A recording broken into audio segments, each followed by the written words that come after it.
സംസ്ഥാനത്ത് ഇന്നും ഒറ്റപ്പെട്ട ശക്തമായ മഴ തുടരും. സംസ്ഥാനത്തെ 4 ജില്ലകളിൽ ഇന്ന് ശക്തമായ മഴ പ്രവചനമുണ്ട്. പത്തനംതിട്ട, കോട്ടയം, ഇടുക്കി, എറണാകുളം ജില്ലകളിൽ യെല്ലോ അലർട്ടാണ് പ്രഖ്യാപിച്ചിരിക്കുന്നത്.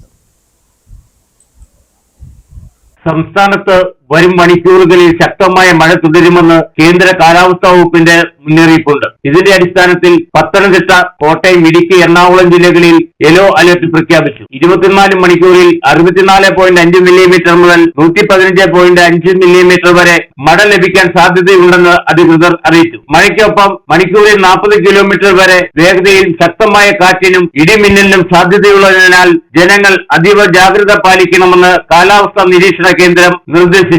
ഇടിമിന്നൽ അപകടങ്ങൾ ഒഴിവാക്കാൻ മുൻകരുതലുകൾ സ്വീകരിക്കണം. ജില്ലയിൽ ഇന്ന് ശക്തമായ കാറ്റിനും ശക്തമായ മഴയ്ക്കും ഇടിമിന്നലിനുമാണ് സാധ്യത. അതിനാൽ ജില്ലയിലെ ജനങ്ങൾ കൂടുതൽ ജാഗ്രത പാലിക്കണം. ജില്ലയിൽ ഇന്നും മഞ്ഞ അലേർട്ടാണ്. വരും മണിക്കൂറുകളിൽ അലേർട്ടുകൾ മാറാം. Idukki vision news, Upputhara.